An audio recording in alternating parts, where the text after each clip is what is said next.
और हमारी सीरीज में आप सभी बच्चों का बहुत-बहुत स्वागत है और आज हम करने जा रहे हैं 10th साइंस का chapter 5। Hello student, my name is Faheem और आज हम पढ़ेंगे 10th क्लास की साइंस का चैप्टर 5 जिसका नाम है जैव प्रक्रम। ठीक है, आज इसी में बहुत सारे एमसीक्यूज हैं जैव प्रक्रम के, तो चलिए शुरू करते हैं आज की क्लास। और आज की क्लास का पहला क्वेश्चन है आपके सामने, ये रहा। पहला क्वेश्चन में कहता है निम्नलिखित में से किसका प्रयोग यह तय करने के लिए नहीं किया जा सकता कि कोई चीज जीवित है या नहीं, मतलब जिंदा है या नहीं। तो ऑप्शन ए में दे रखा है ब्रीथिंग, ऑप्शन बी में दे रखा है विजिबल मूवमेंट, ऑप्शन सी में दे रखा है मॉलिक्यूलर मूवमेंट और ऑप्शन डी में दे रखा है ग्रोथ। 5 सेकंड का टाइम है, जल्दी से अपना आंसर करिए प्यारे बच्चों। जो इसका करेक्ट आंसर है वो है ऑप्शन बी। ऑप्शन बी इसका करेक्ट आंसर है, क्योंकि बहुत सारे बच्चों ने ध्यान नहीं दिया था। यहां पर पूछा है नहीं है।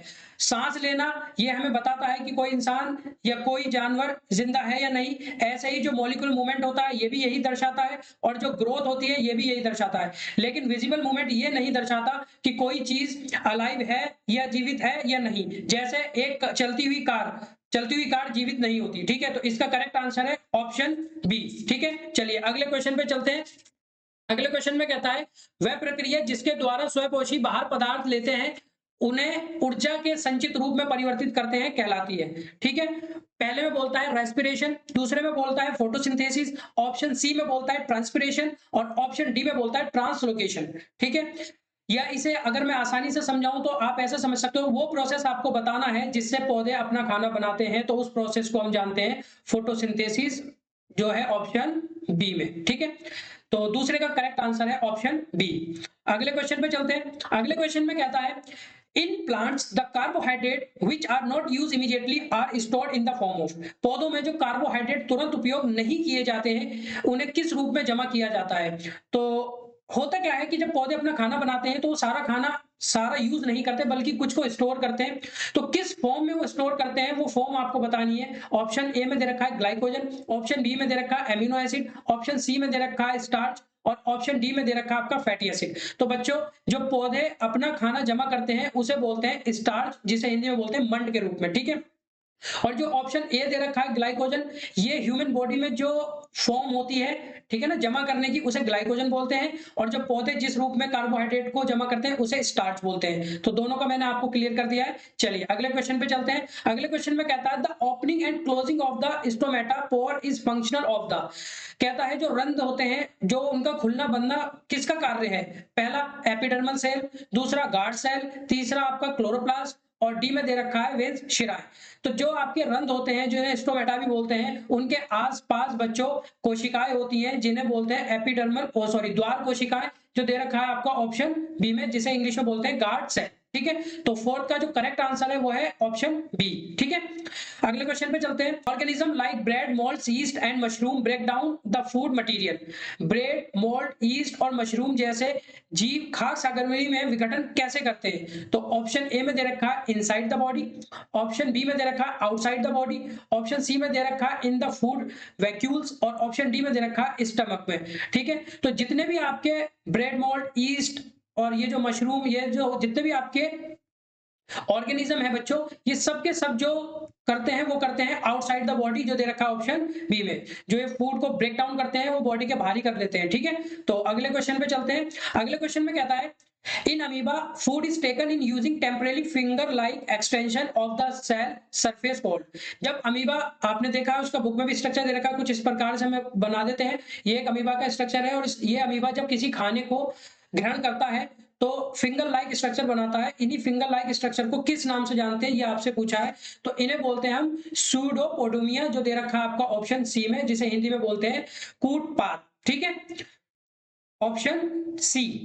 अगले क्वेश्चन पे चलते हैं। सेवंथ क्वेश्चन में कहता है बच्चों the enzyme present in the saliva is called. लार में मौजूद एंजाइम को क्या कहते हैं। ठीक है, तो जब मैं इसे क्लास में पढ़ाता हूं तो मैं बच्चों को ऐसे याद करा देता हूं कि यहां पर इन्होंने दे रखा है लार, ठीक है, और यहां पे भी दे रखा है लार। ठीक है, तो जो लार आपका होता है उसमें जो एंजाइम होते हैं वो लार एमाइलेज होते हैं। तो आप दोनों लार लार से कर सकते हैं। तो ऑप्शन डी इसका करेक्ट आंसर है सेवंथ क्वेश्चन का। ठीक है, अगले क्वेश्चन पे चलते हैं। अगले क्वेश्चन में कहता है भोजन को आगे धकेलने के लिए आहार नाल के स्तर की मांसपेशियों के लेवल संकुचन को क्या कहा जाता है। देखो, एक प्रोसेस से हमारे शरीर में भोजन जाता है। जब हम कोई भी खाना खाते हैं तो हमारे मुंह से लेकर पेट तक जो एक फूड पाइप है, वो एक खाने को पहुंचाता है तो क्या मूवमेंट करता है, तो उसे बोलते हैं बच्चों पेरिस्टाल्टिक मूवमेंट या क्रमकुचन गति, जो दे रखा है ऑप्शन बी में। ये बिल्कुल ऐसे ही होता है पेरिस्टाल्टिक मूवमेंट, जैसे आपने कभी किसी सांप को कोई चीज निकलते हुए देखा होगा तो एक हिस्सा उसका ऊपर उठता है और एक हिस्सा उसका नीचे की तरफ जाता है। ठीक इसी प्रकार हमारे जो भोजन हम ग्रहण करते हैं उसमें भी जो आहार नाल होता है यही गति करता है। ठीक है, अगले क्वेश्चन पे चलते हैं। अगले क्वेश्चन में कहता है अमाशय में हाइड्रोक्लोरिक अम्ल किस एंजाइम की क्रिया में सहायता करता है। ठीक है, अमाशय में आपको पता है HCl एसिड होता है, तो HCl एसिड किस एंजाइम की क्रिया के लिए सहायता करता है, तो ऑप्शन ए में दे रखा है ट्राइप्सिन, ऑप्शन बी में दे रखा है अमाइलेज, ऑप्शन सी में दे रखा है पेप्सिन और ऑप्शन डी में दे रखा है लाइपेज। ठीक है, तो जो आपका HCl होता है बच्चों या स्टमक होता है उसमें एक तो होता है आपका HCl और इसके साथ साथ अगर मैं आपको बताऊं एंजाइम के बारे में तो वो होता है पेप्सिन। कौन सा होता है, पेप्सिन, और ये दे रखा है ऑप्शन सी में। तो नाइन्थ का जो आपका करेक्ट आंसर है वो है ऑप्शन सी। ठीक है, अगले क्वेश्चन पे मूव करते हैं। अगले क्वेश्चन में कहता है herbivores eating grass need a longer small intestine to allow the digestion of। Option A में दे रखा प्रोटीन को, ऑप्शन बी में दे रखा है वसा को, ऑप्शन सी में दे रखा है स्टार्च को और ऑप्शन डी में दे रखा है सेल्यूलोज को। ठीक है, तो आपको पता है कि जितने भी जो भी आपके शाकाहारी जीव होते हैं वो सारे घास वगैरह खाते हैं और घास में होता है आपका सेल्यूलोज, और सेल्यूलोज पचाने की वजह से जो आपकी उनकी स्मॉल इंटेस्टाइन होती है वो काफी लंबी होती है। ठीक है, तो इसका करेक्ट आंसर है ऑप्शन डी। ठीक है, आगे बढ़ते हैं अगले क्वेश्चन की तरफ। अगले क्वेश्चन में कहता है bile juice is secreted bye, जो पित्त रस होता है किसके द्वारा स्रावित होता है। ऑप्शन ए में पैनक्रियाज, ऑप्शन बी में लीवर, ऑप्शन सी में स्टमक और ऑप्शन डी में दे रखा है आपका स्मॉल इंटेस्टाइन। तो जो आपका पित्त रस होता है वो यकृत निकालता है, ठीक है ना, और यकृत को बोलते हैं लीवर, और जो दे रखा है ऑप्शन बी में आप याद रखेंगे लीवर एक जूस निकालता है जिस जूस का नाम होता है बाइल जूस और जिसे हिंदी में बोलते हैं पित्त रस। ठीक है, अगले क्वेश्चन पे चलते हैं। 12 क्वेश्चन में कहता है the inner lining of small intestine has numerous finger like projection called villi which. जो आप देखते हो जो छोटी आंत होती है तो छोटी आंत के अंदर एक बाल जैसी उंगली जैसी इस प्रकार की संरचनाएं बनी होती है। ठीक है, तो कहता है ये जो संरचना है इनका क्या काम होता है, ये किस लिए काम में आती है, तो ऑप्शन ए में दे रखा है एंजाइम स्रावित करती है, ये एंजाइम सेक्रेट करती है। ऑप्शन बी में दे रखा है increase surface area for absorption, जो भी आपके न्यूट्रिएंट हैं उनको एब्जॉर्ब करने के लिए ये एरिया को इंक्रीज करती है। सी में दे रखा है ब्रेक डाउन फैट्स, ये वसा को तोड़ती है और डी में दे रखा है प्रोड्यूस हार्मोन्स। तो बच्चों जो ये फिंगर लाइक स्ट्रक्चर इस प्रकार का बनाया जाता है इसका एक ही कारण है कि जो भी न्यूट्रिएंट्स है उनको ज्यादा से ज्यादा एब्जॉर्ब किया जा सके। तो इसका जो करेक्ट आंसर है वो है ऑप्शन बी, 12 का है ऑप्शन बी। ठीक है, अगले क्वेश्चन पे चलते हैं। अगले क्वेश्चन में कहता है ग्लूकोज का पाइरुवेट में विखंडन कहां होता है। ठीक है, तो ऑप्शन ए में दे रखा है माइटोकॉन्ड्रिया में, ऑप्शन बी में दे रखा है न्यूक्लियस में, ऑप्शन सी में दे रखा है साइटोप्लाज्म में और ऑप्शन डी में दे रखा है क्लोरोप्लास्ट में। तो देखो जो ग्लूकोज का जो पाइरुवेट होता है वो सबसे पहले होता है बच्चों आपका साइटोप्लाज्म में। कहां होता है, साइटोप्लाज्म में, कोशिका द्रव्य में। तो 13 का आंसर है ऑप्शन सी। ठीक है, अगले क्वेश्चन पे चलते हैं। अगले क्वेश्चन में कहता है during anaerobic respiration in yeast pyruvate is converted into, yeast में अवायवीय श्वसन के दौरान पाइरुवेट किसमें परिवर्तित हो जाता है। ऑप्शन ए में दे रखा है CO2 and water, option B में दे रखा है lactic acid and energy, option C में दे रखा है इथेनॉल CO2 एंड एनर्जी और ऑप्शन डी में दे रखा है ग्लूकोज। ठीक है, तो मैं आपको बता दूं जो ईस्ट होता है, ठीक है ना, जो ईस्ट होता है उसमें जो आपका पाइरुवेट बदलता है वो बदलता है बच्चों इथेनॉल, CO2 और एनर्जी, जो दे रखा है ऑप्शन सी में। ठीक है, अगले क्वेश्चन पे मूव करते हैं। अगले क्वेश्चन में कहता है the build of lactic acid in our muscles during sudden activities cause, अचानक गतिविधि के दौरान हमारी मांसपेशियों में लैक्टिक अम्ल का निर्माण किसका कारण बनता है। ठीक है, आप देखते हो कि कभी कभार जब हम बहुत तेज दौड़ते हैं तो एकदम हमारी मांसपेशियां खिंच जाती हैं, नस खिंच जाती है और एकदम हम बैठ जाते हैं। तो वो किसकी वजह से होता है, ऑप्शन ए में ग्रोथ की वजह से, ऑप्शन बी ऐठन या क्रैम्प की वजह से, ऑप्शन सी फीवर की वजह से, ऑप्शन डी डाइजेशन की वजह से। तो इसे बोलते हैं क्रैम्प्स या ऐठन की वजह से ऐसा होता है, जो दे रखा ऑप्शन बी में। तो 15 का करेक्ट आंसर है ऑप्शन बी। ठीक है, अगले क्वेश्चन पे मूव करते हैं। अगले क्वेश्चन में कहता है बच्चों जो क्वेश्चन नंबर 16 है, breakdown of pyruvate using oxygen take place in the, oxygen का उपयोग करके पाइरुवेट का विखंडन कहां होता है। ठीक है, तो जब भी ऑक्सीजन का यूज होगा और विखंडन पाइरुवेट कर रहा होगा तो वो होता है बच्चों माइटोकॉन्ड्रिया में। कहां होता है, माइटोकॉन्ड्रिया में, ऑप्शन बी में। ठीक है, अगले क्वेश्चन पे चलते हैं। अगले क्वेश्चन में कहता है the energy release during cellular respiration is immediately used to synthesis a molecular called, कोशिकीय श्वसन के दौरान निकलने वाली ऊर्जा का उपयोग तत्काल किस अणु को संश्लेषित करने के लिए किया जाता है। पहला एटीपी में, option B ATP, option C DNA, option D RNA. ठीक है, तो जो 17 का आंसर है बच्चों वो है एटीपी। जितना भी आपका कोशिकीय श्वसन होता है वो एटीपी में ऊर्जा को अपना स्टोर करता है। ठीक है, अगले क्वेश्चन पे चलते हैं। अगले क्वेश्चन में कहता है जलीय जीवों में सांस लेने की दर स्थलीय जीवों की तुलना में बहुत तेज क्यों होती है? जो जलीय जीव होते हैं, ठीक है, उनमें जो सांस लेने की जो दर होती है वो स्थलीय जीवों से बहुत ज्यादा होती है। स्थल वाले कम सांस लेते हैं, उनकी तुलना में जो जलीय जीव है ज्यादा सांस लेते हैं। कारण बताना है। तो पहले कारण में कहता है उन्हें कम ऑक्सीजन की आवश्यकता होती है। ऑप्शन बी में कहता है घुलित ऑक्सीजन की मात्रा कम होती है। ऑप्शन सी में कहता है घुलित ऑक्सीजन की मात्रा अधिक होती है। और ऑप्शन डी में कहता है उनके फेफड़े छोटे होते हैं। तो आपको बताना है कि इनमें से कौन सा रीजन है। तो जो बच्चों पानी में जो ऑक्सीजन घुली होती है उसकी मात्रा कम होती है, जिस वजह से उन्हें ज्यादा सांस लेनी पड़ती है, जो दे रखा ऑप्शन बी में। तो इसका करेक्ट आंसर है प्यारे बच्चों ऑप्शन बी। ठीक है, अगले क्वेश्चन पे चलते हैं। अगले क्वेश्चन में कहता है in human beings the air passage within the throat is prevented from collapsing by. ठीक है ना, मानव में गले के अंदर वायु मार्ग को निपतित होने से किसके द्वारा रोका जाता है? जब हम सांस लेते हैं, आपको पता है कि हमारे शरीर में एक फूड पाइप होता है और बच्चों इसी के साथ लगा होता है बराबर में एक विंड पाइप। ठीक है, और विंड पाइप आपका सुकड़े ना, अगर ये सुकड़ गया तो हम सांस नहीं ले पाएंगे। तो ये सुकड़ना किसकी वजह से रोका जाता है? तो आपने बुक में इसका स्ट्रक्चर देखा होगा कि ये जो फूड पाइप है इसके पीछे विंड पाइप के इस तरीके की ये कार्टिलेज होते हैं। क्या होते हैं? रिंग्स ऑफ कार्टिलेज होते हैं, जो क्या करते हैं, जो आपका विंड पाइप है उसको सुकोड़ने से रोकते हैं। तो जो 19 है उसका करेक्ट आंसर है option A, ring of cartilage उपस्थिति वाले। ठीक है, अगले क्वेश्चन पे चलते हैं। अगले क्वेश्चन में कहता है फेफड़ों के भीतर मार्ग छोटी नलियों में विभाजित हो जाता है, जो अंत गुब्बारे जैसी संरचना में समाप्त होती है, उसे क्या कहते हैं? ठीक है, उसे श्वसनी कहते हैं, उसे कुपिका कहते हैं, श्वसनिका कहते हैं, या श्वास नली कहते हैं। बिल्कुल लास्ट पॉइंट पे जो गुब्बारे जैसी संरचना होती है उसे बोलते हैं एल्वियोली या कुपिका, जो दे रखा है ऑप्शन बी में। ठीक है, अगले क्वेश्चन पे चलते हैं। अगले क्वेश्चन में कहता है हृदय का कौन सा कक्ष फेफड़ों से ऑक्सीजन युक्त रक्त प्राप्त करता है? आपको पता है जो हार्ट है उसके 4 चैम्बर होते हैं। ठीक है ना, 4 चैम्बर में से आपको बताना है कि कौन सा ऐसा चैम्बर है जो ऑक्सीजन युक्त रक्त को प्राप्त करता है। ऑप्शन ए में दे रखा है राइट आर्ट्रियम, ऑप्शन बी में दे रखा है लेफ्ट आर्ट्रियम, ऑप्शन सी में दे रखा है राइट वेंट्रिकल, ऑप्शन डी में दे रखा है लेफ्ट वेंट्रिकल। तो बच्चों जो आपका ऑक्सीजन युक्त रक्त आता है वो आता है आपका लेफ्ट वेंट्रिकल में। किस में आता है? लेफ्ट वेंट्रिकल में आता है। इसका करेक्ट आंसर है ऑप्शन बी। ठीक है, अगले स्लाइड पे चलते हैं।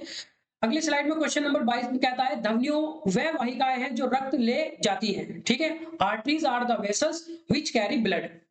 तो ऑप्शन ए में दे रखा है away from hearts, option B में दे रखा है towards the heart, option C में दे रखा है टू द लंग्स ओनली, और ऑप्शन डी में दे रखा है विद इन द हार्ट्स। ठीक है, तो दो होती है, एक आपकी धमनी होती है और एक आपकी शिराएं होती है। दोनों का काम होता है ब्लड को लेकर जाना, लेकिन इनमें फर्क यह आता है कि कौन हार्ट से लेकर जा रही है और कौन हार्ट पर लेकर आ रही है। ठीक है, तो धमनियां हमसे पूछा है, तो धमनियां क्या होती है? वो होती है जो अवे फ्रॉम द हार्ट। ठीक है ना, अगर मैं इसे एक छोटा सा डायग्राम बनाऊं, इसे आप अगर हार्ट मान लें और ये आपकी लाने वाली धमनियां हैं।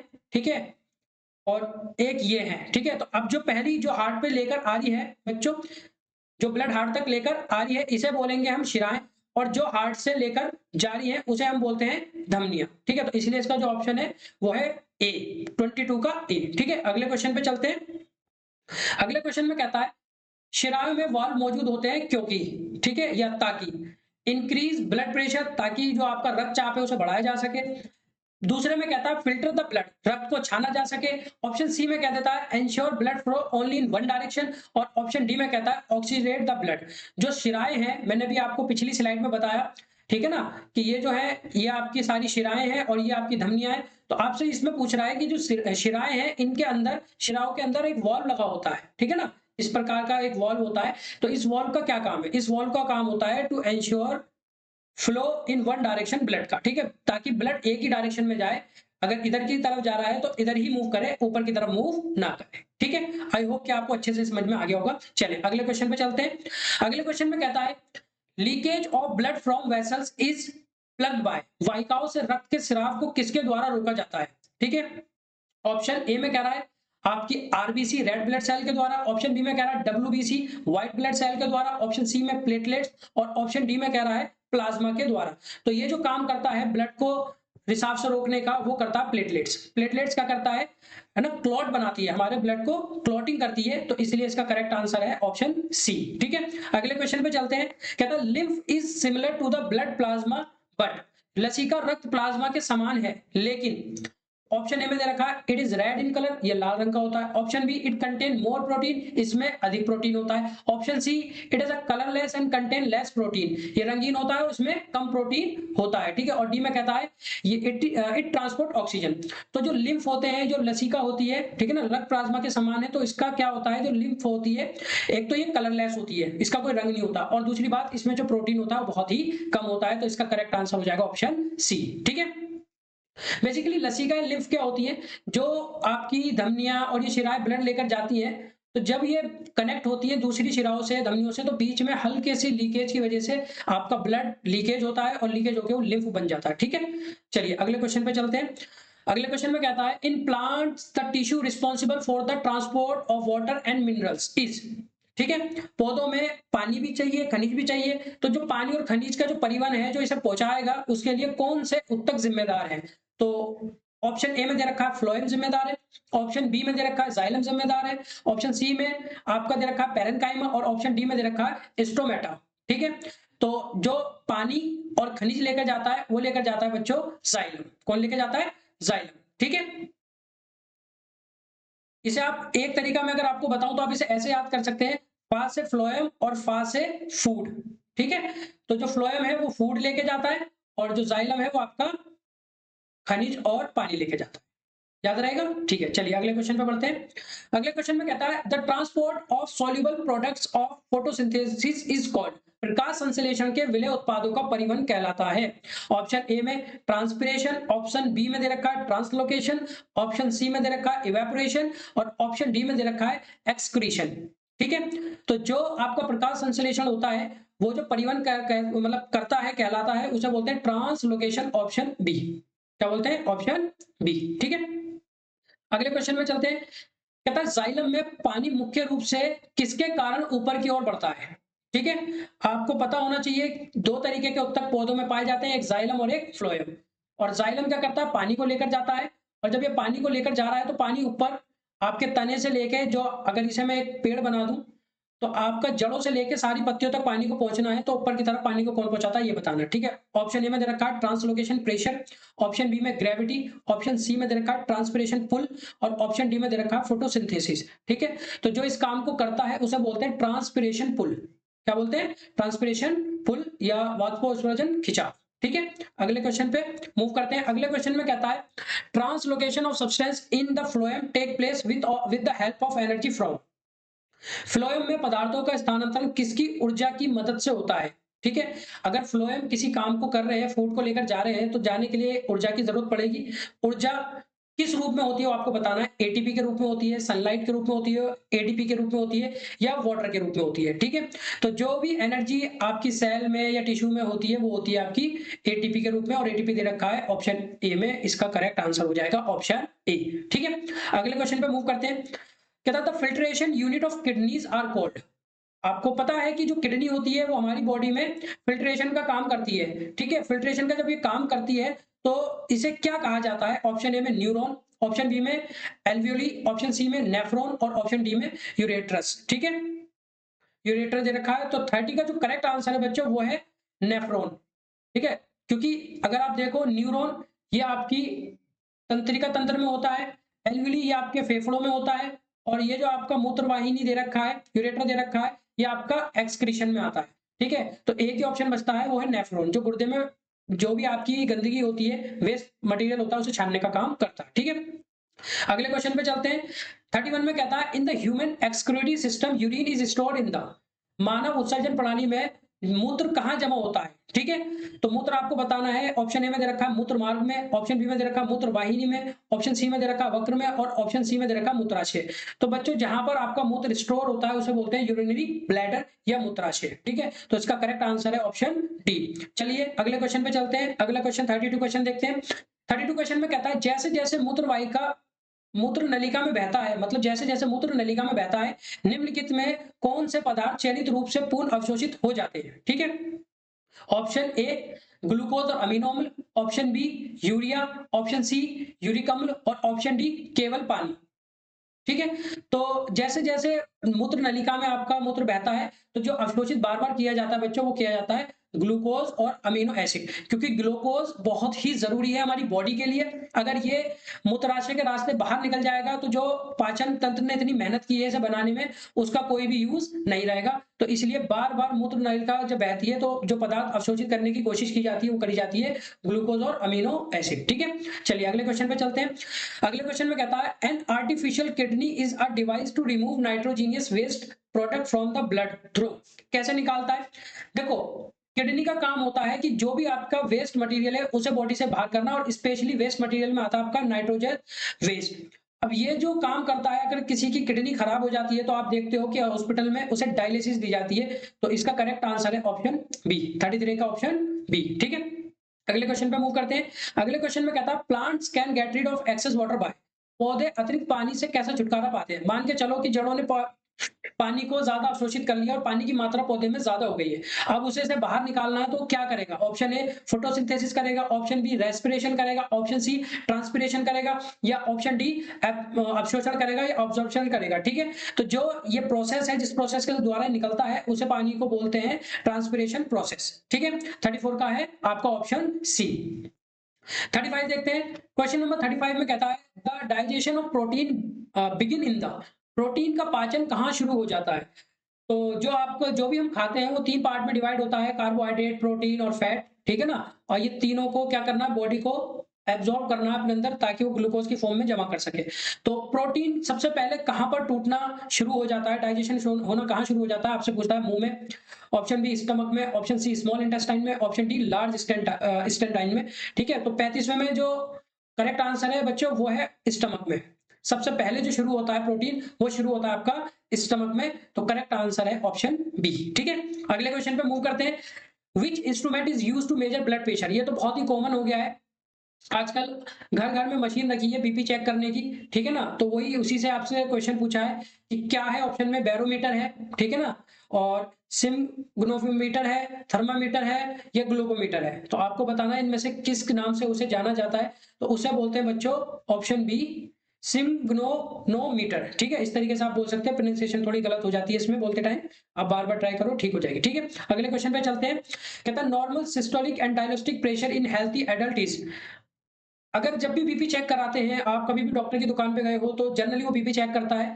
ठीक है ना, जब वो बीपी चेक करता है तो एक ठीक बीपी कितना माना जाता है, आपसे ये पूछता है कि आप बताइए एक स्वस्थ इंसान का बीपी कितना होता है। ठीक है, तो बच्चों वो होता है 120/80 जो दे रखा है ऑप्शन बी में, तो बी इसका करेक्ट आंसर है। ठीक है, चलिए अगले क्वेश्चन पे चलते हैं। अगले क्वेश्चन में कहता है उभयचरों या कई सरीसृपों के हृदयों में डैश कक्ष होते हैं। कक्ष का मतलब वही आपके, इसे चैम्बर बोल दो। ठीक है ना, कि हमारे जो हार्ट होते हैं उसमें 4 चैम्बर होते हैं, लेकिन जो आपके सरीसृप होते हैं या उभयचर होते हैं उनमें कितने कक्ष होते हैं ये आपसे पूछ रहा है। ठीक है, तो बच्चों उनमें जो कक्ष होते हैं वो होते हैं 3 कक्ष। कितने होते हैं? 3 कक्ष, याद रखना बहुत अच्छे से। ह्यूमन में जो हार्ट के 4 चैम्बर होते हैं और जो आपके उभयचर या सरीसृप होते हैं उनमें 3 होते हैं। ठीक है, अगले क्वेश्चन पे मूव करते हैं। अगला क्वेश्चन कहता है मानव शरीर में मूत्र का सही मार्ग पहचाने। आपके सामने 4 ऑप्शन दे रखे हैं, पहले कहां पर कैसे कैसे यूरिन आपका इकट्ठा होकर कहां से होकर कहां जाएगा, ये सारा प्रोसेस आपको, ठीक है ना, एक डायग्राम के थ्रू बताना है। तो इनमें से आप बताइए, इसे पढ़िए और देखिए कि कौन सा इसमें से करेक्ट आंसर है। ठीक है, चलिए तो जो इसका करेक्ट आंसर है बच्चों वो दे रखा है ऑप्शन सी में। सबसे पहले किडनी में आपका छनेगा, उसके बाद यूरेटर से जाएगा, यूरेटर जाने के बाद यूरिनरी ब्लैडर में इकट्ठा होगा और यूरेथ्रा से बाहर हो जाएगा। ठीक है, इस तरीके का प्रोसेस इसमें चलता है। चलिए अगला क्वेश्चन देखते हैं। अगले क्वेश्चन में कहता है निम्नलिखित में से कौन सा विषम पोषी पोषण का उदाहरण है जहां भोजन शरीर के बाहर तोड़ा जाता है? ठीक है, तो ये क्वेश्चन हमने पहले भी करा है। जो आपके ईस्ट होता है वो इस काम को करता है, भोजन को बाहर ही, ठीक है ना, सिंपल फॉर्म में तोड़ देता है, क्योंकि भोजन जो होता है कॉम्प्लेक्स फॉर्म में होता है, उसे सिंपल फॉर्म में तोड़कर और इसको एब्जॉर्ब कर लेता है। तो इसका 40 का आंसर है सी। ठीक है, और आज की जो ये क्लास है इसमें मैं इतने क्वेश्चन लाया था। आज की क्लास में यही समाप्त करता हूँ। ठीक है, सभी बच्चों को बहुत बहुत शुक्रिया ये देखने के लिए और धन्यवाद। ठीक है, चलिए आज की क्लास खत्म करते हैं और आप बहुत बेहतरीन मेहनत करें ताकि आपके अच्छे नंबर आए। Thank you.